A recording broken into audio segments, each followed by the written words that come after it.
Dieu, nous avons pu justement vous retrouver en cette semaine, hein. On va dire merci à Mireille Ouedraogo qui a assuré la semaine dernière cette émission parce que nous, on avait un gros chat dans la gorge, on va le dire, on avait perdu la voix durant une semaine et par la grâce de Dieu, ça va maintenant. Voilà pourquoi on se retrouve ce matin pour encore d'autres aventures de l'émission Bonjour le Faso. Merci de votre fidélité et merci pour les messages, les appels également pour savoir ce qu'il y avait. Merci de votre fidélité. Alors, cette semaine, direction Eni. Donc, on part à Tengango pour découvrir l'espace des nouvelles idées de Tengango ensemble. C'est un espace dont le promoteur est en même temps le PDG de Savane Media. Il s'agit de Elhaj Boubacar Zidadi Sidnaba. On va découvrir l'espace ensemble à travers la rubrique à la découverte d'eux. Et puis, bien sûr, plus tard, on va s'informer à travers la revue de presse et ça sera présenté par Elhaj Amadé Soro qui sera là. Dans la rubrique invité du jour, on parlera de sport et on va parler bien sûr de cette affaire du stade du 4 août et qui peine à finir. Et aujourd'hui, on va dire qu'il y a cette affaire judiciaire aussi qui se mêle donc à cette affaire du stade du 4 août. On parlera de ça et plus tard aussi, on recevra une association qui fait dans le social. C'est une association qui vise à sortir les enfants en situation de mendicité de cette situation-là, à les amener à apprendre un métier, notamment la menuiserie et d'autres activités. Merci de votre fidélité, merci d'être avec nous. On part tout de suite et maintenant pour la première rubrique, c'est à la découverte d'eux. Donc on y va. Je vous amène à Tengango cette semaine et je vous laisse découvrir l'espace des nouvelles idées de Tengango. Donc, by Elhaj Boubacar Zidadi Sidnaba.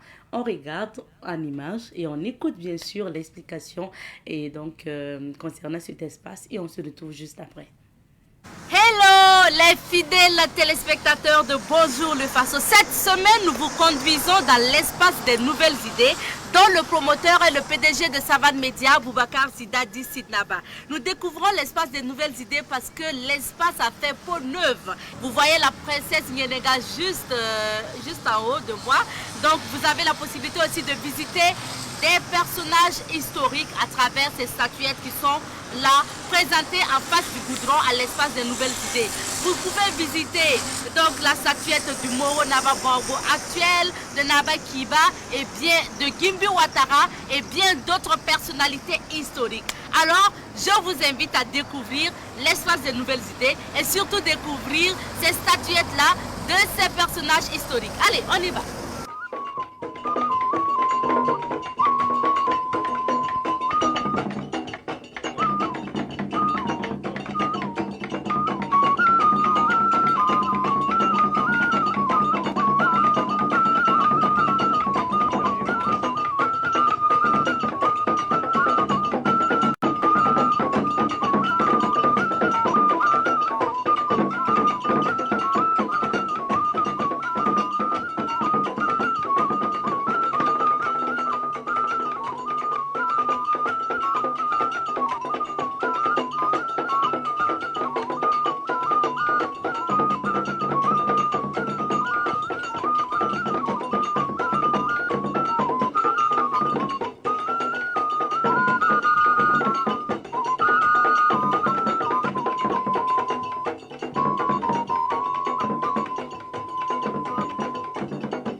L'espace des nouvelles idées de Tengango à Ouagadougou a été créé en 2012 par le PDG de Savane Media, Boubacar Zidadi Sidnaba. L'objectif d'un tel espace est de promouvoir la culture et la production cinématographique. C'est un espace de production de films et de réalisation de clips vidéo, mais c'est également un espace pour des cérémonies et pour des événements. L'équipe de Bonjour le Faso a décidé de vous présenter à nouveau cet espace car le dimanche 19 mai dernier, des monuments ont été dévoilés au public. Ce sont des monuments dédiés aux grandes personnalités ayant marqué l'histoire du Burkina Faso. Ce sont au total 8 monuments conçus à l'effigie de personnages historiques du Burkina. Dans la rangée des 10 monuments, on peut voir dès le début la princesse Nyenega perchée sur son mythique cheval, la lance au poing. À la fin de la rangée, on retrouve Gimbi Ouattara, figure majeure de la lutte pour l'indépendance et une grande diplomate. Les 2 femmes encadrent les statuettes de chefs ayant marqué l'histoire du Burkina Faso. On peut retrouver aussi la statue de Bado Simandari, plus connu sous le nom de Aoussa de Fadangourma, chef reconnu pour son rôle dans la cohésion sociale de la région.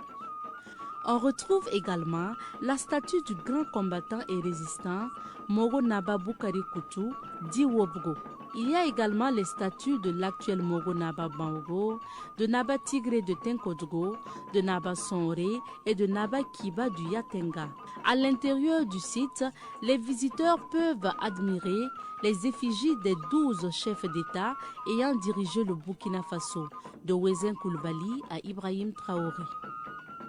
Chacune de ces statues rend hommage aux contributions et aux défis surmontés par ses leaders dans la construction de la nation. Selon le promoteur de l'espace des nouvelles idées, Boubacar Zidadi Sinaba, le projet vise à retracer l'histoire des grandes figures du Burkina et à éduquer les jeunes générations sur les racines profondes. Pour le PDG du groupe Savane Média, la plupart de nos enfants connaissent mieux l'histoire de personnages historiques mondialement connus comme Napoléon, mais ignorent celle de nos grands hommes tels que Naba Wobgo. Donc pour lui, il est temps de renouer avec notre propre culture et c'est l'objectif de l'espace des nouvelles idées. L'espace des nouvelles idées est ouvert au public.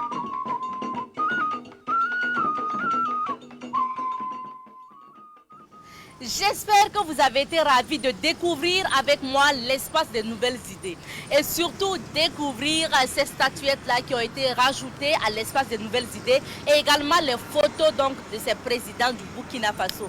Moi en tout cas j'ai été ravie de vous présenter cet espace-là. Donc on se retrouve tout de suite sur le plateau de Bonjour le Faso.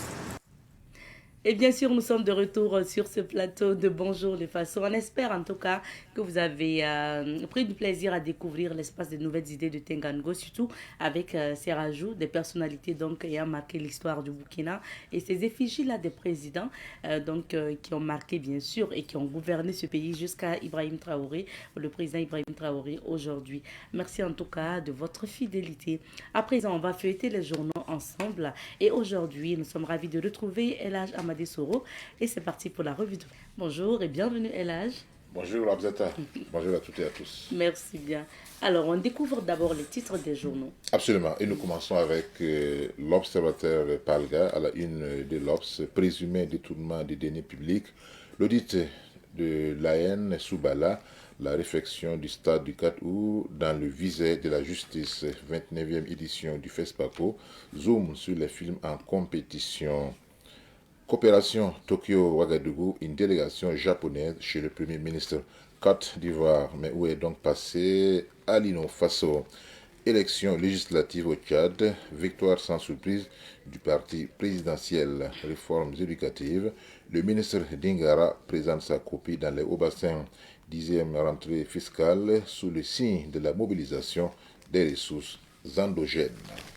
Et nous poursuivons cette fois-ci avec aujourd'hui au Faso, à la une d'aujourd'hui au Faso, désengagement sécuritaire de la France au Tchad, Faya, Largo, Abéché, Koussi, 60 ans de coopération insincère, s'interroge les journaux. Noara Noël Oba, expert VBG du pays de terre, plus de 130 000 personnes outillées dans le cadre de la lutte contre les VBG. Justice au Burkina, la saga se poursuit avec le détournement des deniers publics au ministère de l'Action humanitaire. Alassane Balassa Kandé, ex-occupant du perchoir, devra répondre de sa gestion. Les dossiers stade du 4 août fait alpaguer l'ex-ministre des Sports Dominique Nana, FESPACO 2025, 235 films sélectionnés sur 1351 visionnés. Forces armées nationales, le colonel Théophile Nikiema, nouveau commandant de la brigade spéciale et d'intervention rapide BC. News du jour, 1574 milliards de francs CFA à mobiliser en 2025. Gabon, la présidentielle, c'est pour le 22 mars 2025, sans le général Olengi. Pèlerinage catholique 2025, c'est parti pour les inscriptions à Sainte Rita Voyage. Et nous poursuivons cette fois-ci avec l'Express du Faso, édité à Bobo Dioulasso, à la une de l'Express du Faso, détournement au ministère de l'Action humanitaire, dossier Balassa Kandé, du stade du 4 août, jusqu'où ira la justice. Autant le dire, les fondations de la gouvernance, la justice entrent en action. L'ONAV, le plus gros lot de 2024, 146 250 000 francs CFA remis à Karim Zalé. Simple détail, c'est que ces procès soient aussi diffusés en direct. CHR, les coups de goût, les Sincha sonnent l'alerte FESPACO 2025 des films burkinabés en compétition pour l'étalon de Nyenenga. Direction régionale des infrastructures de Haut-Bassin, Eli Kabore succède à Léonard Kagambega. Et nous poursuivons avec Sidoaya, le journal de tous les Burkinabés. À la une donc de Sidoaya, lutte contre la corruption, la justice aux trousses de Alassane Bala Sakande, recettes fiscales, 1574 milliards de francs CFA à mobiliser en 2025. Éditorial dans le vif du sujet. Coopération à Tokyo-Ouagadougou, une délégation japonaise chez le Premier ministre. Investiture du président vénézuélien Nicolas Maduro, la délégation officielle du Burkina à Caracas. 29e édition FESPACO, 235 films sélectionnés. Coopération Burkina-Algérie, une aide humanitaire de 106 tonnes pour soutenir les efforts du gouvernement. Et nous terminons avec le journal Le Pays. À la une donc du journal Le Pays, FESPACO 2025, Dani Koyate Aïcha Chloé du Burkina en lice pour l'étalon d'or d'Inyenenga. Contribution du fisc au budget de l'État 2025, les impôts à la recherche de 1574 milliards de francs CFA. Gestion de l'Assemblée nationale, l'ancien président Alassane Bala Sakande, poursuivi pour détournement de données publiques. Intelligence artificielle en Afrique, des potentialités à exploiter en vue d'un avenir meilleur. Confidence du week-end, passeport africain les plus puissants, le Burkina 25e sur 54 pays classés. Actu Sport, Bournemouth, l'état de grâce de Dango Ouattara. Merci bien, Elage, pour ces titres. Merci bien. On revient sur quelques sujets d'actualité pour la phase commentaire et on parle essentiellement de la visite du président soudanais au Mali. Qu'est-ce qu'on peut retenir en fait de cette visite? Oui, absolument, Abzeta. Il faut donc souligner que le président du Conseil de souveraineté soudanais, le général Abdel Fattah al-Burhan, s'est rendu donc à Bamako le samedi 11 janvier pour une visite officielle de 48 heures. Ce n'est pas effectivement dans les habitudes que nous constatons ce genre donc, de visite, puisque historiquement et politiquement, il n'y a pas assez de points communs entre le Mali et le Soudan, même si du point de vue culturel, puisque le Mali étant un pays à plus de 95% musulmans, et le Soudan à près de 99, hein, avant la scission avec le Soudan du Sud, qui était principalement constitué de chrétiens. Actuellement, avec donc, cette scission, nous pouvons donc dire que le Soudan du Nord est à peu près à 99% musulmans. Donc, à part ce volet culturel et religieux, il n'y a pas assez donc, de contacts politiques, même économiques, entre les deux pays. Alors, pour certains observateurs, quand on regarde la situation actuelle du Mali et du Soudan, il y a quand même des points de similarité. Parce que les deux pays sont dans une situation de transition politique. Vous savez que depuis 2019, le général Al-Burhan est à la tête du Soudan, du Conseil de souveraineté, suite, n'est-ce pas, au coup d'État qui a été perpétré contre, n'est-ce pas, le pouvoir civil, après donc le départ d'Al-Béchir, et que finalement le pays a été plongé dans une crise militaire, puisque une partie, n'est-ce pas, des forces paramilitaires, forces de l'action rapide, d'intervention rapide, donc dirigée par Emeti, donc à cette partie, n'est-ce pas, de l'armée, a déclaré la guerre, pour ainsi dire, à son ancien allié, le général Al-Burhan, et depuis là, c'est une situation humanitaire catastrophique dans ce pays, puisqu'il y a près de 14 millions de déplacés, plus de 25 000 morts. C'est pour donc dire que la situation au Soudan est intenable, sans oublier le fait qu'au niveau donc de Darfour, c'est un foyer qui a également connu la participation de plusieurs forces onusiennes. Et à ce titre, des pays comme le Burkina Faso, comme le Mali, ont participé, n'est-ce pas, à des opérations au niveau de Darfour. Aujourd'hui, si Al-Burhan décide donc d'effectuer ce déplacement au Mali, puisqu'il n'y a pas de continuité géographique entre le Soudan et le Mali, parce qu'il y a le Tchad qui est au milieu, c'est peut-être pour jeter les bases d'une nouvelle coopération politique, et pourquoi pas militaire, parce qu'il y a un allié commun qui est la Russie, qui est également présente au niveau du Soudan et au niveau donc du Mali. Et nous pouvons donc dire que, vu les interventions et les implications externes de plusieurs pays dans le conflit soudanais, il serait de bon ton pour le général Al-Burhan d'élargir le réseau de ses partenaires, et pourquoi pas en se tournant vers le Mali, qui aujourd'hui, dans le cadre donc de l'AES, est un poids politique important qu'il ne faut pas négliger. Donc nous pouvons donc dire que c'est dans la perspective de ratisser, pour ainsi dire, large, et de voir quelles sont les leçons que le Soudan peut recueillir auprès donc du Mali, qui vit également une transition politique, qui est également l'objet de plusieurs attaques terroristes, pour qu'ensemble les deux parties puissent partir sur de nouvelles bases et de voir comment est-ce que cet échange d'expérience peut être bénéfique pour les deux pays. Bien sûr. Alors, pour les deux pays, est-ce à dire aussi que ce sont des collaborations qui vont forcément avoir un impact sur les pays de l'AES? Absolument, absolument, puisque le Mali, qui est le président Goïta, le général d'armée Assimi Goïta, qui est le président en exercice de l'AES, mène une diplomatie, certes pour le Mali, mais aussi pour l'AES. Et c'est la même situation, hein, la même situation au niveau donc des autres pays.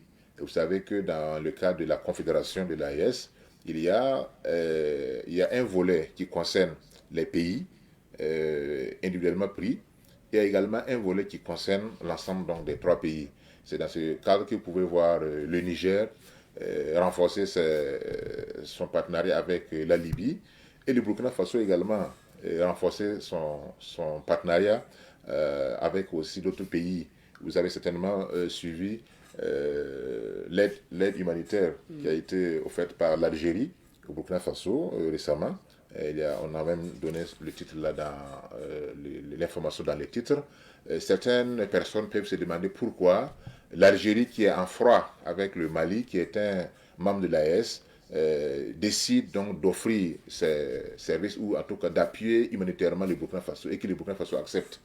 Je l'ai dit dans plusieurs endroits, et même sur le document consacré à l'AES, que les pays de l'AES ne s'inscrivent pas dans une posture de bellicisme ou de protagonisme inutile.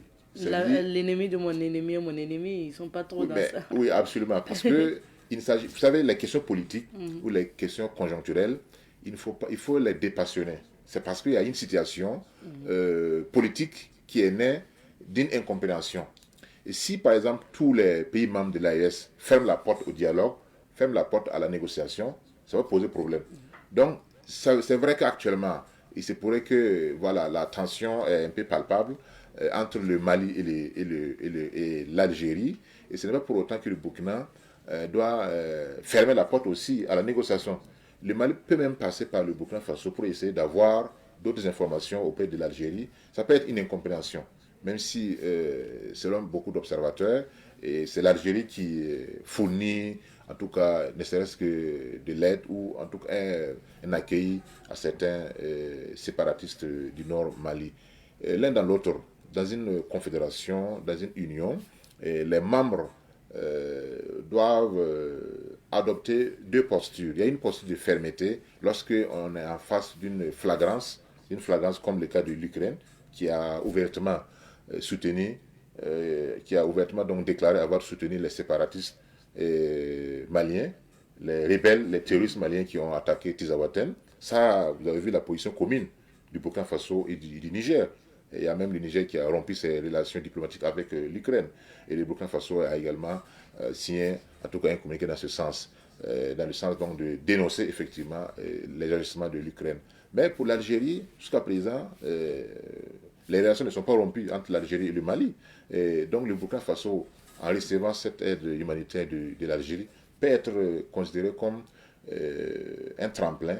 Cet acte-là peut être un tremplin pour essayer donc d'éclaircir ou en tout cas d'apporter des explications à la situation donc, qui prévaut au niveau de l'Algérie et du Mali. Donc cette visite du président du Conseil de souveraineté soudanais, Al-Burhan au Mali, peut être considéré comme un acte diplomatique et également un acte politique, parce que ça va aider les pays de l'AES à avoir un autre débouché maritime. Vous savez très bien que le port de Khartoum est sur, n'est-ce pas, est un accès maritime, est un débouché maritime pour les pays de l'Interland, et notamment le Tchad, qui est frontalier du Soudan.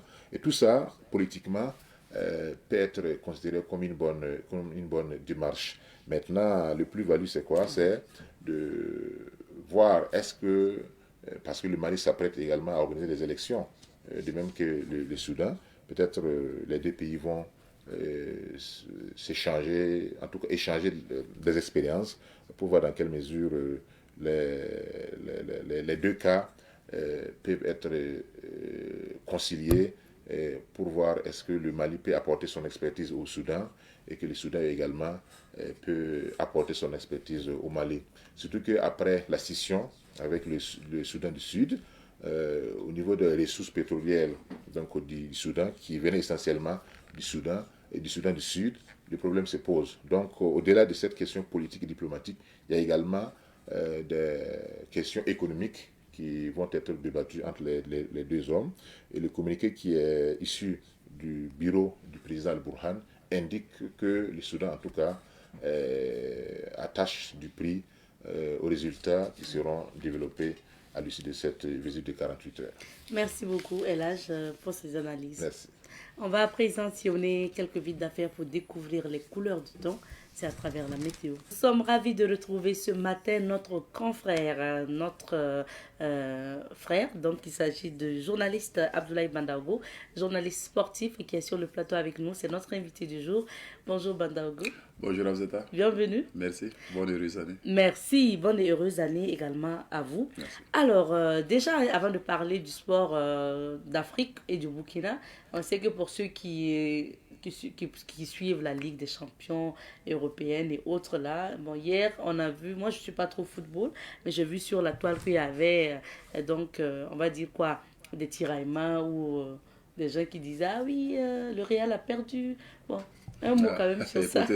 J'aurais aimé qu'on n'aborde pas ce sujet, mais... moi, je ne savais même pas à la base quelle équipe, en fait... en fait, c'était le Real Madrid okay. qui jouait contre le FC Barcelone pour la Super Coupe espagnole. Donc, le Barça qui écrase et qui humilie le Real par 5 buts à 2 du côté des Émirats Arabes Unis, en Arabie Saoudite plus précisément. Donc c'était une grande rencontre. C'est la énième fois, cette saison c'est la deuxième fois que ces deux clubs se rencontrent. Mais je pense que même si on est supporter du Real, même si on est fan du Real, il faut reconnaître la force, il faut reconnaître et le talent de ces jeunes Barcelonais, surtout la patte de Andy Flick, qui est l'entraîneur de la Casa, de cette équipe FC barcelonaise. Franchement, hier, c'était une démonstration de force, il faut le dire, parce que j'ai aimé le jeu, même si je suis du Real. J'ai reconnu la puissance, la puissance du feu entre griffes de cette équipe. Parce qu'en 2 matchs, l'équipe a encaissé 9 buts et marqué 2 buts. Donc, ça veut dire qu'il y a une grande différence entre les deux équipes. Mais il faut que le Real aussi revoie sa copie, sa façon de former l'utilisation des joueurs et tactiquement l'utilisation surtout des joueurs sur le terrain. Parce qu'on ne peut pas dire que les joueurs sont vieillissants. Non, la moyenne d'âge c'est 24-25, mais du côté du Barcelone, on a que des jeunes de 17 ans. C'est la raison pour laquelle à chaque fois on dit que le talent n'a pas d'âge. Ah oui. Ouais. Bon, écoute, ce n'est que partie de mise. Et moi, je dis ça pour vous calmer. Écoutez, voilà. Mais quand c'est ça, c'est ça. Hein. Ouais, félicitations aux Barcelonais. D'accord. Je sais que c'est Alphonse qui sera content. Je ne sais pas si vous... Non, il m'a taquiné ce matin. J'ai vu le doyen, Jacob Barry. C'est ça. Il était calme, serein, mais je sais qu'au fond de lui, la défaite existe, mais Alphonse m'a chambré avant que je me maquille.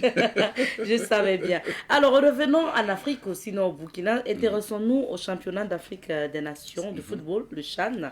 Est-ce que c'est une compétition aussi qui est assez importante, Bandaogo? Oui, bien sûr, c'est une compétition qui est importante, même si au fond, il faut revoir beaucoup de choses parce que ce tournoi vise à valoriser, vise à mettre en vitrine les joueurs qui évoluent dans leur championnat domestique. Donc, le championnat d'Afrique des Nations. Et la CAF a eu à développer l'idée depuis 2007 parce que quand vous faites une analyse spécifique des joueurs qui participent à la Coupe d'Afrique des Nations, la plupart sont des expatriés, la plupart jouent dans des championnats professionnels, surtout en Europe, aux États-Unis, en Asie. Donc les joueurs locaux n'avaient pas cette chance de participer. Et quand on enlève quelques pays, donc les autres, surtout en Afrique de l'Ouest, on sait que la plupart des joueurs viennent de l'Europe. Donc, c'est la raison pour laquelle le comité exécutif en 2007 a essayé de mettre l'idée en place. La première édition, c'était en 2009 en Côte d'Ivoire, où c'était la RDC de Trésor Mabimputu, Robert Kidiaba, qui ont remporté avec 8 équipes. Ils ont remporté la première édition. Donc, au fur et à mesure, on a vu que cette compétition est en train de s'installer, mais j'ai l'impression que beaucoup, surtout l'Égypte et l'Algérie, n'accordent pas une grande importance. C'est maintenant que l'Égypte a une équipe, et je peux dire une équipe A, où il y a beaucoup d'Européens. Sinon, avant, l'ossature de l'équipe jouait dans le championnat local. Donc, ils se sont dit, pourquoi jouer la Coupe d'Afrique des Nations et jouer le CHAN encore? C'est pratiquement la même compétition, même si ce n'est pas le même standing, ce n'est pas la même qualité. Sinon, c'est vraiment important. Mais je pense qu'à la rue où vont les choses, et je pose cette question, est-ce que cette compétition a longue vie? Parce que c'est au niveau des éliminatoires, c'est pas pendant les dates FIFA, donc c'est difficile aussi souvent pour d'autres équipes quand vous prenez aussi la campagne africaine et tout. Mais on espère que le comité qui doit tenir sa réunion le 16 ou les jours à venir, ils vont essayer de réfléchir au niveau du calendrier, surtout la stratégie de cette compétition.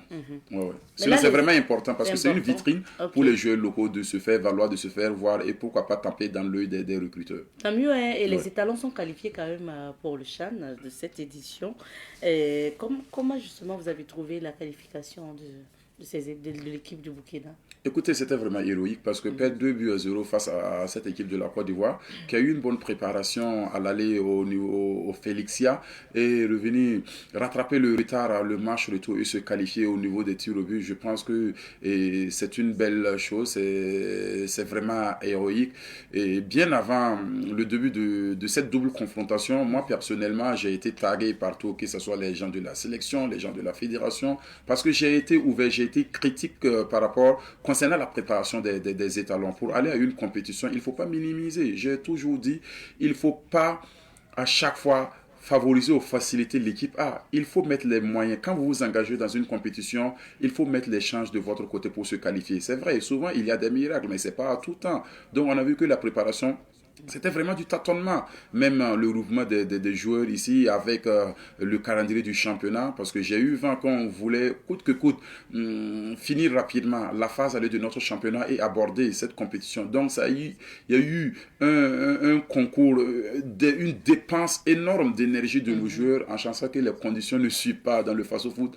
Même payer les primes, c'est vraiment difficile, n'en parlons pas les salaires. Donc, c'était 3 jours le championnat. Mais j'ai aimé, surtout le match retour, avec le coach qui a mis en place un système et surtout des choix forts. Vous savez qu'entre le match aller et le match retour, il y a eu jusqu'à 5 à 6 changements parce que le retour, on a vu qu'il a fait un réaménagement technico-tactique en mettant 4 défenseurs, 3 milieux. Dans le milieu, au moins, il y a 2 joueurs qui ont un profil de 10 de prédilection. Et en attaque, on avait Belem Memel Dao, Abouaka Traoré au niveau du milieu de terrain. On avait Khalifa Nikiema.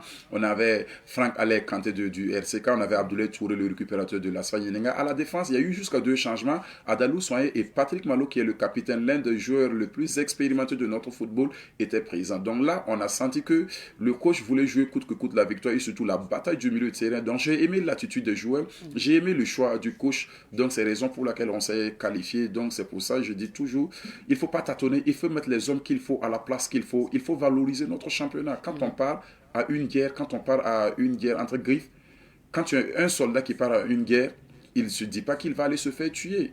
Il dit qu'il va aller réussir sa mission à Abzeta. Donc moi je pense que c'est avec cette philosophie ils ont joué le match retour et paf, la qualification est venue. La qualification est venue, mais est-ce que là, les étalons locaux ont leur chance de faire de meilleurs résultats? Non, bien sûr, ils ont une chance. Ils ont une chance parce que quand on parle, c'est le concours des championnats domestiques africains, le CHAN, qui se débute le premier. Et pour cette fois-ci, c'est notre 4e participation. Et chaque fois, on est éliminé pendant le premier tour. Donc l'objectif d'abord, c'est se qualifier pour les 8e ou les quarts. Passer le premier tour. Passer le premier tour. Mais quand on voit la qualité de nos joueurs, et puis la qualité des autres, je pense qu'on peut mieux faire. Parce qu'on a des joueurs talentueux. Si on met les petits plats dans les grands, si aussi les joueurs gardent la tête sur les épaules, et si le coach, parce qu'il y a beaucoup de si, c'est une supposition, si le coach travaille de telle sorte à faire des analyses vidéo, à prendre en compte la force et faiblesse des différentes équipes, je pense qu'on peut aller remporter, c'est trop dit, parce que moi personnellement je pense qu'il y a des qualités, il y a des équipes où elles sont au-dessus des nôtres, mais en matière de compétition, le football aussi n'est pas une science exacte. On a nos chances, mais tout sera résumé aussi à la préparation avant le début de la compétition. Oui, c'est ça. Bon, on va dire quoi, bonne chance. Oui, bonne chance parce qu'actuellement, les étalons sont en train de se préparer.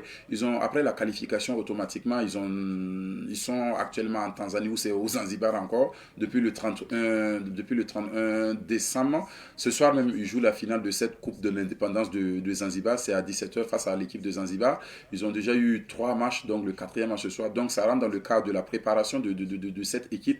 Quand on prend les 3 rencontres, je pense que le coach a eu à travailler, le coach a eu à connaître la force et faiblesse surtout.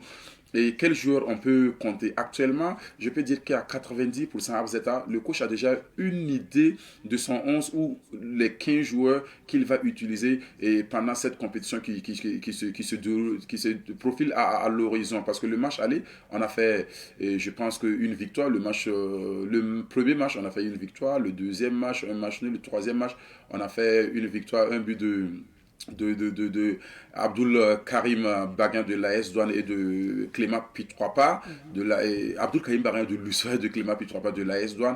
Aujourd'hui, c'est une autre configuration, mais le dernier match, il y a eu jusqu'à 7 changements au niveau du 11 de départ. Donc ça veut dire que la préparation est de taille. Mais il faut toujours garder cette cape après cette compétition qui est une bonne préparation parce que le tournoi se joue en Tanzanie, en Ouganda et au Kenya. Et la compétition actuelle se déroule en Tanzanie. Vous voyez, là où les étalons gagnent en altitude, ils gagnent en préparation, en s'inclimentant par rapport aux autres qui n'ont pas encore foulé le terrain de ces pays. Donc ça veut dire que les étalons ont une longueur d'avance par rapport aux autres. Mais une compétition de préparation une compétition officielle, il y a une grande différence. Bien Mais je sûr. pense qu'ils pourront titiller en tout cas leurs adversaires. Et j'ai toujours compris à travers vos analyses, je veux dire des consultants sportifs ou journalistes sportifs, qu'en football, bah écoutez, il y a toujours des surprises. Oui, il y a toujours des surprises parce que le foot n'est pas une science exacte, mais ça. la préparation est primordiale pour aller loin dans une compétition. Alors, Bandaogo, développer le football, c'est important, mais le développement aussi du football passe par le développement aussi des infrastructures qui vont avec. C'est bien qu'on parle de cette affaire du stade du 4 août. Alors, minimum quand même un stade homologué. C'est toujours pas le cas du Burkina. Oui, dans beaucoup de pays, il faut même que la CAF change même à prendre des mesures pour sanctionner ceux qui n'ont même pas des infrastructures par rapport à la participation des compétitions parce que c'est vraiment honteux. Le cas du stade du 4 août, depuis plusieurs années, on n'a plus de stade, on n'a plus un stade homologué au Burkina Faso pour jouer. Et pourtant, quand on aspire à mettre en place un championnat, un football professionnel sans les infrastructures, qu'est-ce qu'on veut? C'est comme quelqu'un qui part au champ sans son outil. Donc les infrastructures comptent énormément dans le développement du pays même, n'en parlons même pas le sport. Donc ici, quand on parle du stade du 4 août, les gens pensent que c'est le football. Non, il y a l'athlétisme. Oui. Et pourtant, imagine, Ouais, le Burkina, sport, hein, le Burkina est un champion du monde. Où le Burkina est champion du monde à la personne de Hugues Fabrice Zango, le premier médaillé olympique du Burkina Faso. Et pourtant, dans son propre pays, il n'y a pas une piste homologuée pour participer à sa discipline. Et pourtant, on a un champion olympique, on a un champion du monde. Vous voyez comment c'est honteux? Moi, je ne pèse pas mes mots, je m'en fous, je dis ce que je pense. C'est vraiment honteux. Parce qu'on ne peut pas comprendre jusqu'à aujourd'hui. Le Burkina qui organise une CAN en 1998, qui organise une CAN junior en 2003, jusqu'à présent, on n'a pas une infrastructure homologuée. Tout est foutu. C'est une mauvaise gestion, c'est de la mauvaise foi de ceux qui géraient ces infrastructures. Bien Donc sûr. moi, je pense que on a toujours du chemin avec cette. Et là, la justice, quand même, saisie de cette affaire. Le procureur du Faso qui a lancé justement une procédure judiciaire et l'ex-ministre des Sports, Dominique Nana, l'ex-directeur des marchés publics aussi du ministère des Sports, des gens qui ont été cités, mis en examen dans cette affaire-là. Est-ce que ça veut dire que les choses vont forcément bouger, vu qu'on décide de faire la lumière sur cette affaire-là de réhabilitation du stade qui ne finit pas? Oui, il faut que les choses même bougent. C'est tout à fait. Je suis content, j'étais content quand j'ai eu l'annonce du procureur général du Burkina Faso parce que c'est une mise en examen d'abord.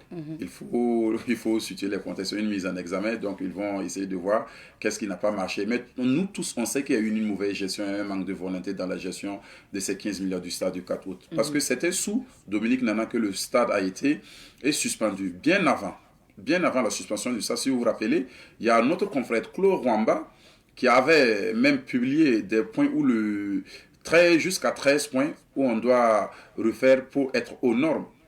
Donc, avant la suspension, et on avait demandé de faire des petits travaux. Personne n'a écouté. Le 28 février 2021, il y a eu un match international parce que il y a eu un club sud-africain qui jouait face à un club marocain au stade du 4 où ils ont délocalisé le match ici. Il y a eu une équipe qui a perdu. Donc, l'équipe a fait un rapport par rapport aux conditions de la rencontre et surtout aux conditions de l'infrastructure sportive où elle a eu à évoluer. Donc, ça a enclenché rapidement les choses. Après, ici, on se connaît, ils ont eu à accuser d'autres personnes. C'est un tel parce qu'ils ne s'attendent pas, parce que vous savez qu'en son temps, il y avait la crise Sita Sangaré et Lazare Bansé. Tout est allé en éclat. Donc, ils ont eu à sanctionner le stade. Et c'était sous Dominique Nana. Donc, ils ont établi un programme pour rénover, pour réhabiliter, c'est pas pour construire le stade. Et ils ont décaissé 15 milliards. En 2021. En 2021. Donc, les travaux, c'était de août 2021 à septembre 2022. Donc, ça veut dire que 11 mois. 11 mois normalement pour rénover. Et pourtant, le Mali aussi, le stade malien de 26 avril ou c'est 26 mars à Bamako a été sanctionné. C'était la même période. Et ils ont pris 6 mois à Bzeta pour renouveler leur stade à hauteur de 7 milliards. Ici, on était à 15 milliards. Mais ce n'est pas l'argent qui fait défaut. Mais c'est le timing. Parce que pour rénover un stade comme le 4 août, les entreprises qu'on doit faire appel, les entreprises doivent avoir deux capacités. Premièrement, la capacité technique pour travailler et secondo, la capacité financière pour gérer au cas où si l'État n'a pas de moyens sur place pour financer les travaux. Oui. Ça n'a pas été le cas. Donc, le procureur a cité 4 noms. Monsieur Dominique Nana, qui était ministre en son temps, son directeur de marché, Monsieur Abdul Karim. Il y a un autre nom, Eric, j'ai oublié son nom de famille. Il y a une dame. Les entreprises. Il y a une dame. Et puis 2 personnes morales qui sont les entreprises. Donc, il y a eu, pendant cette période, on a eu des visites, des experts de la CAF qui sont venus, des experts privés, mais vous voulez rénover quelque chose, vous n'impliquez pas la Fédération burkinabé de football, la Fédération d'athlétisme n'est pas impliquée, ceux qui ont eu à vous sanctionner ne sont même pas impliqués dans la rénovation. Vous pouvez comprendre le tâtonnement, la mauvaise gestion de cette affaire. Donc, quand le président du FASO se prononce en fin décembre, Oui. il dit que la lumière sera faite. Oui. Il a Le donné Burkina d'ailleurs était des content instructions, oui. de voir cette annonce du procureur le vendredi passé. Donc, le président l'avait annoncé, hein, il avait donné le ton en disant que, attendez, les responsabilités doivent être situées. Et là, le procureur a enclenché déjà la démarche. Est-ce que déjà, quand on voit comment ça s'est déroulé, avec même les relances, ça tâtonne toujours, est-ce qu'on peut dire que vraiment, avant que la justice ne fasse la lumière sur cette affaire, il y a eu mauvaise gestion des ressources pour la rénovation en fait, de ce stade? Je pense que vous avez votre réponse. C'est parce qu'il y a eu mauvaise gestion qu'il y a eu une mise en examen. C'est parce qu'il y a eu mauvaise gestion. Parce que s'il n'y avait pas eu mauvaise gestion, le procureur n'allait pas se prononcer. Parce que vous savez que je pense que c'est le dernier conseil ministre de l'année 2024 où, après le conseil de ministres, on a vu cette note où ils ont voté un budget de 4 milliards et quelques pour la piste, et la pelouse. Donc, on s'est posé la question. Ok, on vote un budget. Et pourtant, il n'y a pas une lumière qui est faite au niveau de la gestion des 15 milliards. Vous savez que c'était le combat des journalistes sportifs. Moi-même sur ce plateau, que ce soit avec Nexonré, sur mon plateau personnel, c'est un autre combat de faire la lumière. Parce qu'on ne peut pas s'amuser avec l'argent du contribuable. Les gens souffrent et pourtant le Burkina est en crise économique. Vous savez que le prix minimum, depuis 2021, les États jouent à l'extérieur. Mali, Bénin, Oui. Côte d'Ivoire, Cameroun et le Maroc. La somme minimum pour organiser un match à l'extérieur coûte 300 millions. On a eu plus de 20 matchs à l'extérieur. Donc imaginons si on avait pu rénover rapidement, combien on allait garder pour l'effort de guerre, pour ça fait la des sécurité. milliards. Hein, ça fait des milliards. Pour prendre même 20 matchs à l'extérieur, ça fait plus de 6 milliards. Ouais. Et pourtant, pour organiser un match à l'intérieur du Burkina, sur place, vous faites la dépense, c'est 50 à 80 millions de francs CFA. Donc là, si on prend les 20 matchs, nous sommes à 1 milliard et quelques. Et pourtant, les plus de 300 millions mobilisés chaque fois, nous sommes à 6 milliards et quelques. Donc, regardez la réduction, plus de 5 milliards qu'on allait garder dans nos caisses. Donc, il y a des gens qui ont pris ça. Moi, je le dis, j'ai l'impression qu'il y avait un deal qui ne disait pas son nom. C'est la raison pour laquelle, quand le ministre Savadogo, il a pris les rênes du ministère, il a dit, il s'est prononcé à la télévision internationale que les gens se sont comportés en voyous. C'est pas moi je le dis, c'est le ministre des Sports Abouakar Savadogo sur le plateau de la RTB. Il a dit ça. Que les gens parce que quand il est arrivé, il dit que ok, sa première visite c'est au stade.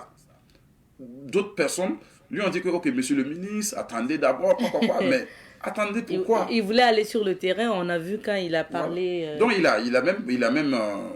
il dit que les gens se sont comportés en voyous. C'est le ministre qui dit, c'est pas Bandaogo. Donc c'est vraiment difficile. Et même par rapport à cette gestion à cette rénovation du stade, il y a eu comme le ministre. Premièrement, c'était Dominique Nana. Après, il y a eu Mathias Tankwano, où il y a eu le putsch de janvier du lieutenant Damiba. Après, il y a eu Wahabou Drabo qui est venu. Après Wahabou Drabo, c'est le ministre Sirima. Après Sirima, docteur Abouakar Sawargo. Actuellement, c'est M. Roland Sonda. Donc, 6 ministres. Et pourtant, les travaux, c'était pour 11 mois. Nous sommes déjà de 2021 à aujourd'hui, nous sommes déjà à 4 ans. Donc, il faut cette justice, il faut faire cette lumière pour cette mauvaise gestion. Parce que, premièrement, il y a eu un manque de volonté. Deuxièmement, la mauvaise gestion, elle est claire et nette. Et c'est la raison pour laquelle le procureur du FASO à déclencher sa machine pour qu'on soit en tout cas au parfum des choses. Alors, rénover le stade, là, c'est bien, même si aujourd'hui on a donc cette situation-là qui traîne, mais la qualité aussi des infrastructures faisait défaut. On se rappelle encore de ces publications sur les pages Facebook où on a vu les vestiaires qui ça n'allait pas et tout. Est-ce que vous pensez aussi à côté du fait qu'on doit faire la lumière sur cette affaire pour que la rénovation parte vite, qu'en est-il aussi de la qualité des infrastructures, des réalisations qui doivent être faites sur le terrain? Non, vous savez, ici au Burkina, je pense qu'il il nous faut des hommes qu'il faut à la place qu'il faut par rapport à mener une étude, de mettre en place une infrastructure sportive ou soit la gestion d'un stade. Il ne faut pas prendre son cousin ni son frère pour, ok, viens, je te trouve un boulot. Non. Il y a des hommes il y a des hommes qui ont fait des études pour ça, pour gérer ces genres d'infrastructures. Même la mise en place, même la construction, quand on prend les terrains, les pelouses ou les infrastructures des 11 décembre, actuellement, tout est foutu en l'air. Il n'y a aucune pelouse qui est au top. Quand vous prenez Gawa, c'est de la salade. Quand vous prenez Kaya, c'est un champ de patates. Vous prenez Dédougou, c'est un champ de manioc. En fait, rien... En fait, il n'y a pas du sérieux. Parce que pourtant, pour mettre en place ces infrastructures sportives, il faut mener une étude. Premièrement, est-ce que la région a des moyens pour gérer ces infrastructures sportives pour une longue durée? Donc, parce qu'il ne faut pas aller implanter juste pour l'implanter. Quand on finit de construire ces infrastructures, c'est la gestion qui doit faire perdurer cette infrastructure. Mais on ne mène pas toutes ces études. Et pourtant, la région en question ou la province en question n'a pas un budget pour une bonne gestion de cette infrastructure. Il faut mener toute cette réflexion. Il ne faut pas le faire pour le faire. Il faut le faire pour mieux gérer, pour avoir des hommes qu'il faut, pour réaliser des activités sur là-dessus. Actuellement, Manga, c'est foutu. Zignaré même qui a une bonne pelouse, il n'y a pas d'entretien. Vous savez que la pelouse de Zignaré, où on joue le championnat, c'est une pelouse synthétique, mais c'est une pelouse qui a besoin qu'on arrose à chaque fois. Mais il n'y a pas ce système pour entretenir cette pelouse. Donc c'est l'entretien qui cause problème. C'est vrai, il faut le réaliser, mais il faut avoir des hommes pour l'entretenir. Donc des hommes de qualité, des hommes qui ont une certaine capacité pour le faire. Donc actuellement, c'est le stade du 4 août. Oui, je pense et je rêve. Et je veux, si on a pu réhabiliter la pelouse et la piste, il faut en tout cas faire les bons choix pour la gestion parce que c'est notre joyau, Abzeta. Le stade du 4 août, c'est notre joyau. On doit magnifier, on doit entretenir ça de façon jalouse. Pourquoi les autres sont pourquoi les autres sont au niveau, sont aux normes FIFA? C'est parce que la gestion est meilleure. Vous savez qu'en 2011, en 2021, Abzeta, le Mali n'avait plus de stade homologué. Actuellement, le Mali a 4 stades homologués ou 5 stades homologués. Oui. C'est parce qu'il y a du sérieux, il y a eu une bonne volonté. Et c'est pas... si on fouette, je pense qu'après ces procédures, les gens seront open pour bien travailler. Alors, qu'est-ce que vous attendez justement de cette procédure judiciaire concernant le stade du 4 août? Qu'est-ce que vous pensez que ça va, l'impact rapide quand même sur la rénovation du stade? Parce que je suis content premièrement, et parce que c'est le procureur qui se prononce par rapport à cette affaire. Parce que si vous vous rappelez, je pense que 2 ans passés, et il y avait eu une écoute au niveau de la gendarmerie de 3 personnes où c'est le ministère des Sports qui avait publié. Là, j'ai dit que c'était une erreur. Parce que ce n'est pas le ministère des Sports qui devrait même publier cette information, mais le ministère de la Justice. Donc là, je suis content. Ce que j'attends, c'est la lumière pour ceux qui ont eu à contribuer. Je parle la population du Burkina Faso. Parce que tout le monde a besoin de cette lumière pour être tranquille. Parce que je ne peux pas me prononcer. Je vais attendre après. Mais en attendant, c'est la lumière, rien que la lumière. La lumière sur cette affaire. Ouais, mais qu'en même temps, quand même, on puisse quand même finir le stade. Non, ça c'est normal. Parce qu'il faut qu'on termine, on finisse ce stade pour que les étalons jouent, la faveur nationale, la faveur publique, parce que vous savez que depuis 2021, ils jouent à l'extérieur. C'est pas du tout facile. Là même, je tire mon chapeau aux équipes qui se sont qualifiées hors de leur base. Jouer même sur ta propre base, c'est pas évident. N'en parle pas quitter ton pays pour aller jouer, parce que au Mali, la location du stade, c'est 5 millions. En Côte d'Ivoire, et n'en parle même pas le Maroc. Donc moi, je pense qu'il faut finir rapidement cette affaire pour que et ceux qui n'ont pas les moyens pour se déplacer, aller suivre leur équipe nationale, puissent voir les étalons, que ce soit les étalons footballeurs, les athlètes ici, et voilà, et ainsi de suite. Bien sûr. On espère bien. Donc, Bandago, on va plutôt patienter de voir comment cette affaire va évoluer. Je pense que ça sera rapide. Voilà, et puis on se retrouvera certainement une autre fois pour parler de son évolution. Et puis, on espère en tout cas toute la lumière, comme vous l'avez dit, sur cette affaire et qu'on puisse avoir un stade homologué digne de ce nom-là pour les étalons et pour les Burkinabés. Merci. Merci. La finale de la Coupe de l'Indépendance est aujourd'hui à 17h. Ah, d'accord. Ouais, Burkina-Zanzibar. La reprise du championnat, c'est le 7 février. Le début de la compétition du CHAN, c'est le 1er février. Et le tirage au sort pour les groupes de cette compétition, c'est le 15 janvier. Ok, super. Merci. Merci beaucoup pour ce programme-là.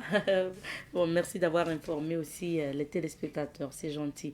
Je rappelle que Abdoulaye Bandaoue est journaliste sportif, c'est notre confrère. Et puis, on a parlé bien sûr de cette affaire du stade du 4 août. Donc, et puis, on a parlé du CHAN à venir également. On va s'arrêter ici pour l'entretien d'aujourd'hui. Marquons une petite pause et on revient. Votre fidélité pour la suite de cette émission, nous sommes avec notre deuxième invité sur ce plateau.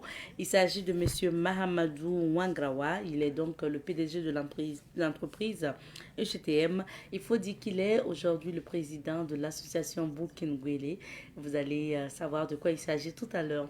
Bonjour M. Wangrawa. Bonjour madame. Bienvenue. Ouais, merci. Merci d'être sur ce plateau encore. Ouais.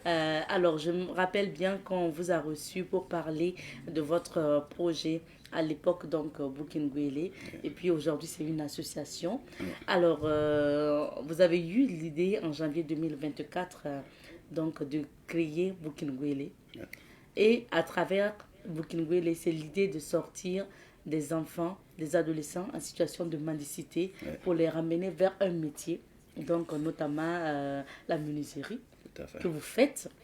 Donc, la fabrication des bancs et des tabourets. Donc, entendez par là Burkinguele, pour dire tabouret de Burkina ou bien Burkinguele. Voilà. Alors, j'ai expliqué un peu donc l'histoire là, mais c'est bien quand même que vous puissiez rappeler encore aux téléspectateurs comment cette initiative est née. Bon, je vais commencer par vous dire encore merci de m'avoir reçu pour une seconde fois.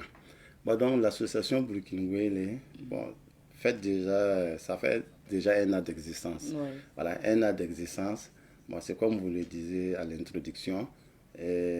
Burkinguele, c'est une association qui travaille à récupérer les enfants talibés, communément appelés Garibou. Voilà, donc à les former à des métiers d'avenir tels que la menuiserie bois. Voilà, mais ça ne se limite pas à la menuiserie bois, puisqu'il y a la menuiserie aluminium, vitrerie. Voilà, et on est allé même au-delà de ça. Introduire même la maçonnerie et puis voilà le ferraille. On va parler de ces activités que vous avez pu justement réaliser en 2024 parce que là vous êtes passé à une autre étape aussi avec ces enfants en situation de mendicité que vous avez pu récupérer. Mais à ce jour, c'est combien de jeunes que vous avez pu sortir? C'est-à-dire nous totalisons au jour d'aujourd'hui 365 enfants qui ont pu bénéficier du programme de Burkinguele. Ah oui, 365. Ouagadougou et Bobo et Satiri. Satiri. Voilà. Satiri, c'est une localité située à 50 km de Bobo-Dioulasso, voilà, où nous avons appliqué une autre phase qui est l'agriculture et puis l'élevage. C'est-à-dire qu'on s'est dit qu'on ne peut pas former les enfants des différents villages à la menuiserie bois ou bien à soudure. Donc maintenant, on a essayé d'adopter un programme agricole et puis l'élevage. Voilà. Dans cette localité.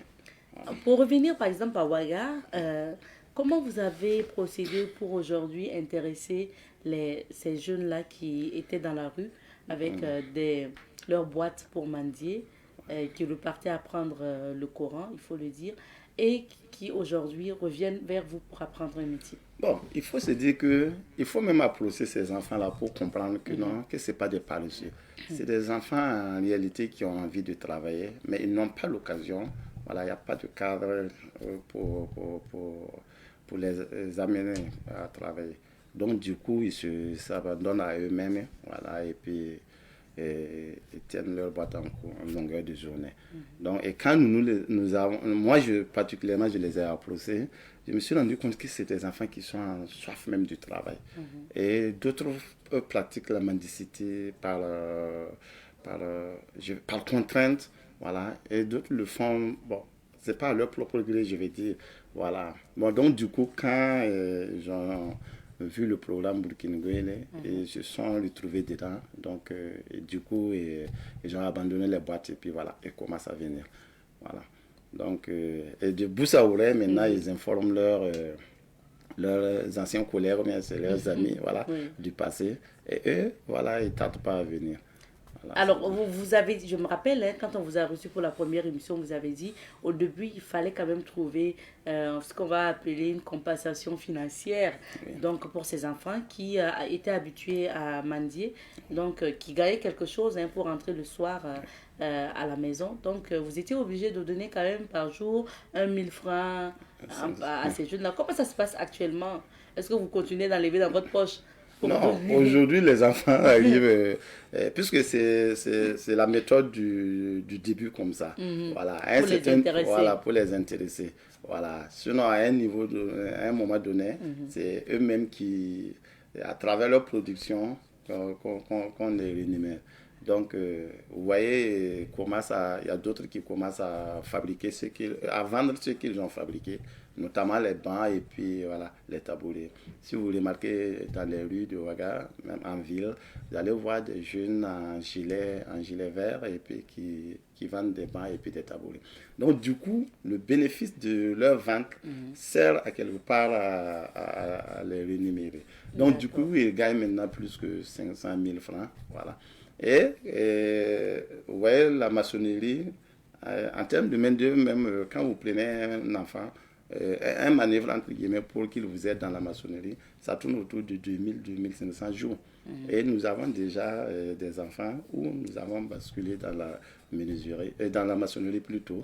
Et ces enfants gagnent plus que 1000 francs maintenant par jour. Ah oui. Donc Burkinabé est venu sauver une situation. Sauver une situation, avec peut-être la complicité de la réalisation, et on verra après les images donc, de vos activités sur le terrain concernant donc, que ce soit la menuiserie et puis la maçonnerie. Alors, Monsieur Wangrawa, on sait que pour la menuiserie, vous-même vous avez des ateliers, menuiserie, vitrerie et autres, vous avez des ateliers où vous avez accueilli des enfants. Vous les avez placés aussi pour d'autres, chez certains. Oui. En fait, le programme burkinabé, c'est pas même genre un centre où il faut amener les enfants. Ça veut dire que on a commencé même à les récupérer sur nous. Parce que, bon, moi personnellement, j'importe des vitres, voilà, je suis dans la menuiserie, à l'huile vitrerie, voilà. Donc, du coup, je connais presque tous les ouvriers qui exercent dans le domaine. Voilà. Et nous travaillons aussi en collaboration avec les menuisiers, des soudeurs, voilà. Donc, du coup, voilà, nous plaçons les enfants. Au début, c'est à la menuiserie bois. Voilà. C'est comme je disais d'habitude, il faut déjà commencer amener l'enfant à s'adapter avec les métiers faciles. Là. Voilà. Si vous prenez un enfant avec sa boîte, vous voulez qu'il commence à faire le manœuvrage en maçonnerie, voilà, ou bien faire les travaux pénibles, voilà, et je pense qu'il va abandonner dès le premier jour. Voilà. Mais avec le banc qui est un programme facile, l'enfant apprend le travail en s'amusant, du coup il prend goût. Après maintenant vous essayez de l'orienter dans d'autres corps de métier et puis voilà, ça passe facilement. Puisque l'idée même c'est de l'amener déjà à prendre goût. Voilà. Donc s'il prend goût, il abandonne sa boîte et puis voilà, il se retrouve dedans. Voilà. Après, maintenant, si vous l'affectez à quelque part, il est aptes à le faire. Bien sûr. Alors, parlons maintenant de ce projet phare que vous avez eu en 2024, la construction du mur du cimetière de Borgo. Bon, vous voyez, avant de venir même à la construction du mur, en fait, il faut se dire que Burkina c'est une école d'apprentissage. Donc, ça veut dire que, indépendant de la fabrication des bancs et des choses, vous voyez que nous avons dédié tous les samedis à des journées de salubrité. Donc, durant 2024, chaque samedi, nous nettoyons les rues de l'arrondissement 3 de Ouagadougou. Voilà. Donc, et nous ciblons aussi des lieux publics, genre le commissariat de Signorin et autres. Voilà, nous nettoyons. Donc, même le cimetière en question, nous avons, au cours de l'année 2024, désherber l'herbe. En fait, c'était envoyé d'arbustes et puis d'herbes. Donc, nous avons fait des journées de salubrité là-bas. On a déshervé l'herbe. Voilà, on a fait le nettoyage du cimetière. Donc, après, maintenant, nous avons dit, bon, on va lancer un gigantesque projet, à savoir la clôture du mur. Voilà, vous voyez, le cimetière date de 1960, dans les années 77-78, hein. Voilà. Mais depuis lors, c'est en pleine ville, en pleine agglomération, mais il n'y a pas de mur. Voilà. Donc, du coup, nous avons décidé, avec nos partenaires, et bien sûr en collaboration avec la mairie de l'arrondissement 3, voilà, de mettre en place une clôture. Et la clôture a démarré et à l'heure actuelle, les travaux se poursuivent. Voilà. Mais l'idée du mur même, en fait, indépendamment de trouver un mur digne pour nos défunts là, nous allons travailler, c'est-à-dire nous ouvrons encore une autre fenêtre pour absorber beaucoup d'enfants talibés. C'est-à-dire qu'au cours de la construction de ce mur, les enfants, nos pensionnaires auront encore la chance d'apprendre la maçonnerie. Et dans ça, vous allez voir qu'il y a le ferraillage aussi qui est là. Il y a la menuiserie bois. Et ici, pas meuble, mais coffrage. Donc, il y a près de 3 disciplines, ou 4 même la confection des briques. Il y a près de 4 disciplines que les enfants pourront encore apprendre. Donc, 1, on trouve un mur pour nos défunts. 2, on permet encore à certains enfants talibés d'apprendre encore d'autres corps de métier. 3, on sécurise les riverains. Voilà. Donc, c'est tout un programme qui bénéficie, que tout le monde se retrouve dedans. Ça bénéficie à tout l'ensemble de la population. Alors, et nous répondons en même temps maintenant à l'appel du président sur le travail communautaire, l'engagement communautaire plutôt. Voilà. Mais est-ce que pour justement ce projet de construction, vous l'avez lancé, il est à quel niveau? Pour l'instant, le travail suit son cours. Voilà, je pense que l'implantation a été faite. C'est pas encore fini, hein? Non, c'est à peine 1 mois d'abord. Donc, on a à la phase de la construction, de la fabrication des briques, il y a encore la fouille qui est en train d'être faite. Il y a une partie où le mur même est déjà pris forme. Voilà, on est déjà à 5 couches. Voilà. Mais je souligne que c'est une initiative communautaire.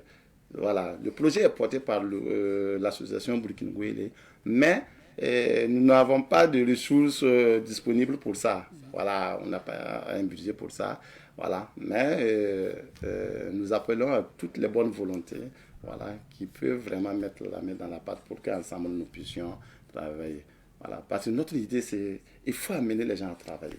Il faut chercher à travailler. Et en travaillant aussi, il faut trouver tous les mécanismes possibles pour pouvoir atteindre nos objectifs. Donc, nous appelons toutes les bonnes volontés, voilà, qui peuvent vraiment se donner à ce projet-là, de ne pas hésiter. Parce que là, vous l'avez lancé, mais ce n'est pas encore fini. Donc, pour ceux qui veulent bien aider, avec... Non, on peut dire que c'est le début même des travaux. Bon. Voilà. Donc, tu as un sac de ciment, tu as une petite enveloppe pour nous, quel qu'en soit, c'est-à-dire que tu peux venir,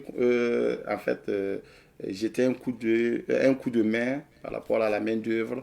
Voilà, tout le monde est invité. C'est un travail communautaire. On veut le faire ensemble. Voilà, donc bien sûr avec la bénédiction des autorités communales de l'arrondissement numéro 3. Mais pour justement le mur, donc la construction du mur du cimetière là, de Borgo, est-ce que vous avez quand même vous avez recruté des maçons attitrés et après les pensionnaires de Boukinguele viennent comme des ouvriers? Ou Oui, bien vous avez fait comment? tout à fait. Donc que ce soit la menuiserie bois ou bien dans les différents corps de métier que nous exerçons, c'est-à-dire qu'il y a déjà des formateurs aguerris. Ok. Voilà. Et maintenant, pas n'importe quel formateur, hein, voilà, parce qu'il faut que l'enfant en fait, apprend avec quelqu'un qui est très apte, qui maîtrise son métier. Donc, du coup, nous avons des maçons professionnels. D'accord. Voilà, très professionnels. Et puis, voilà. Alors. Maintenant, en matière de main-d'œuvre, c'est les enfants, c'est les pensionnaires de Bourkinguele. Et on va regarder ensemble les images, hein, Monsieur Wangrawa qui passe à l'antenne. Voilà, on voit justement ces jeunes-là, les pensionnaires de l'association Boukinguele. Ça, c'est le début des travaux. Hein. Voilà, ça c'est la fouille. Oui. Voilà. Donc ils doivent creuser comme ça. Après maintenant, mais ça c'était dès le début. Hein. Voilà. Au jour d'aujourd'hui, nous ne sommes pas à cette phase. Le béton était mis. Okay. Voilà.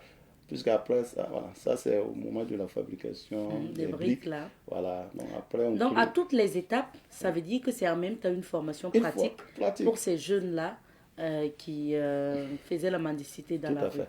Je vous assure qu'il y a des enfants qui connaissent déjà fabriquer les briques.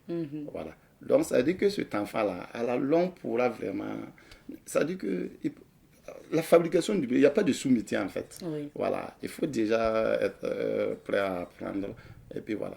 Mais quand moi je regarde justement à travers les images, je pense que vous êtes plus allé sur les adolescents. Il n'y a pas vraiment les tout petits. Non, les tout petits. En fait, c'est ceux qui... Vous voyez, c'est en fonction du projet? Non, pas en fonction du projet. En fait, quand on parle du travail proprement dit, il y a un âge qui est voilà, pour ça.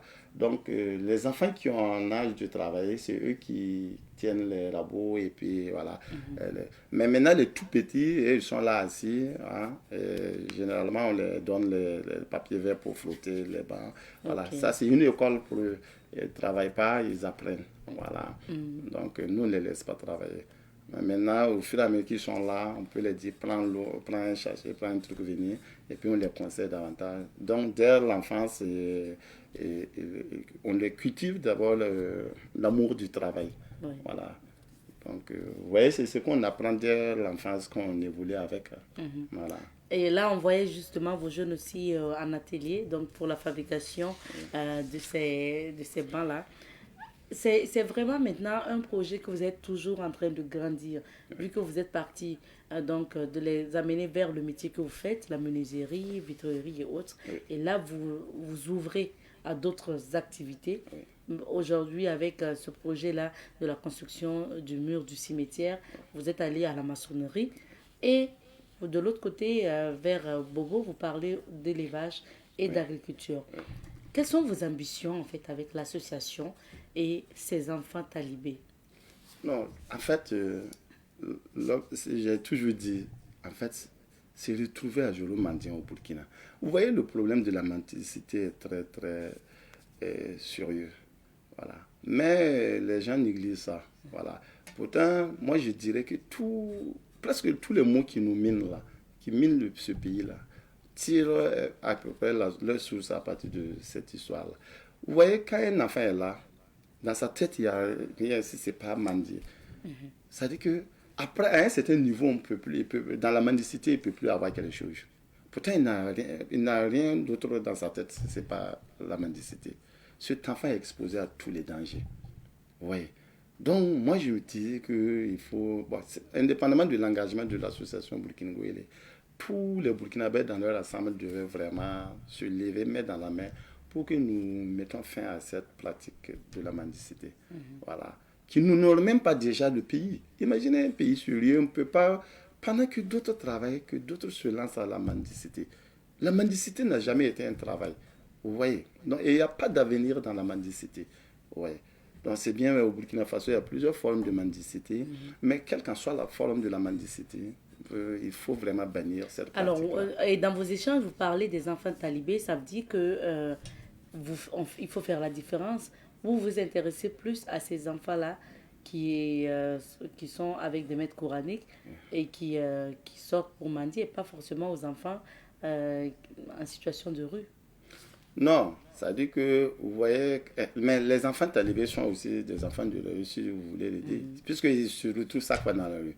Sinon, il y a des maîtres talibés qui sont tellement bien organisés, qui ont leur centre d'apprentissage coranique, et les enfants sont dans ces foyers-là. Ils travaillent et ils apprennent le Coran, et ils sont toujours sur le maître. Ils ne sortent pas, on ne peut pas les retrouver dans la rue. Voilà. Par contre, il y a ceux-là, nous nous intéressons à ceux-mêmes qui sont dans les rues, dans les stations, et dans les lieux publics. Là. Voilà. Ça dit que boîte à main, voilà. Et vous voyez que j'ai toujours dit qu'il y a qu'est-ce que je vais dire, d'autres enfants, ou bien des délinquants, entre guillemets, qui se donnent aussi à cette pratique-là.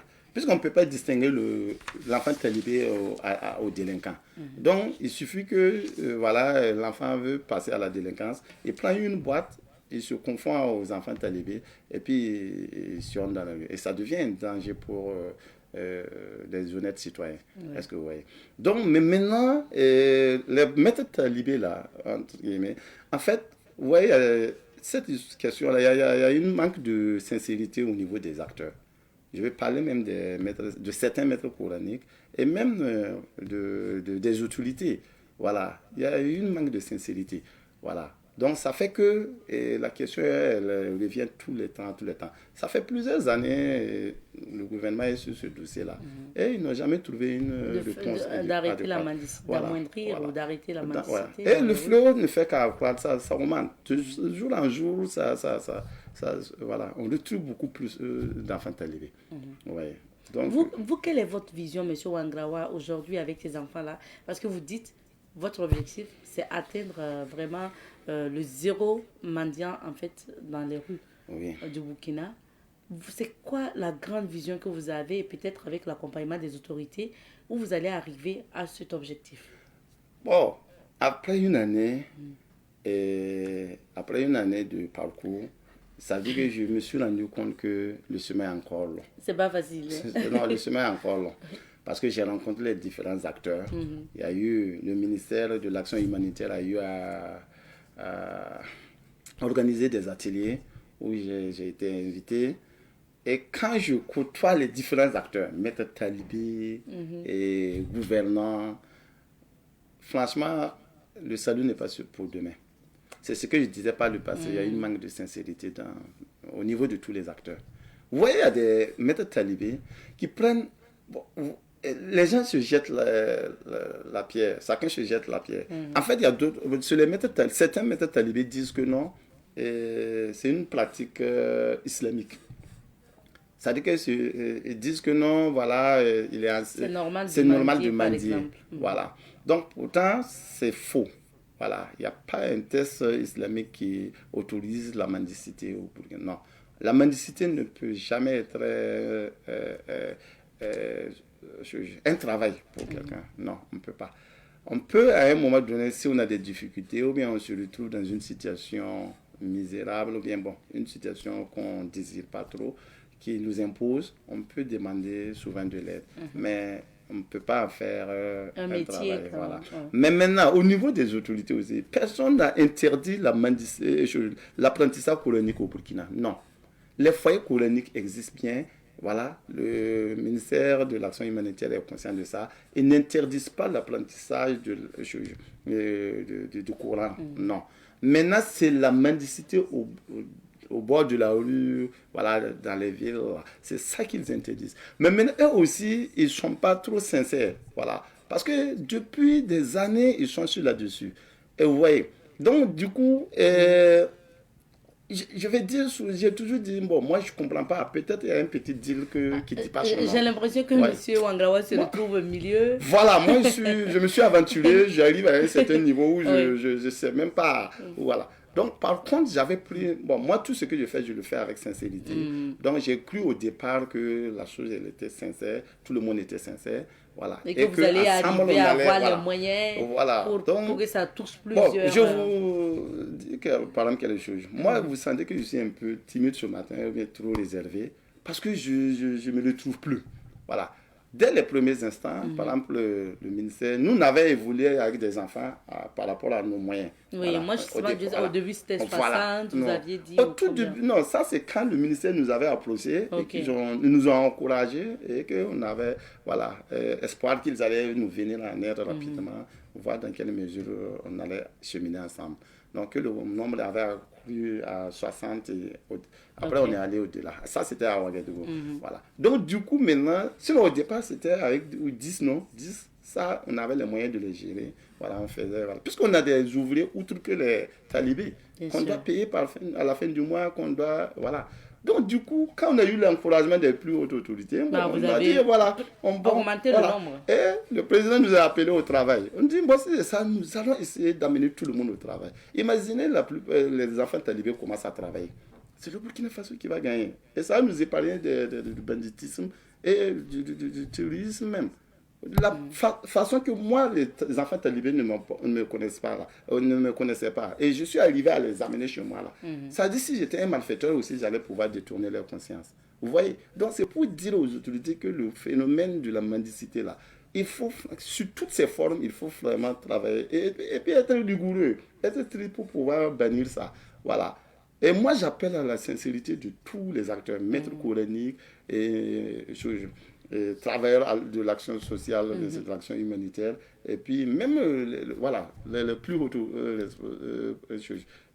autorités de ce pays-là.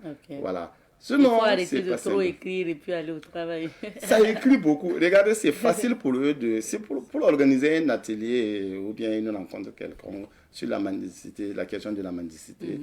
Je vous assure que c'est trop facile de réunir les fonds pour pouvoir aller à un atelier.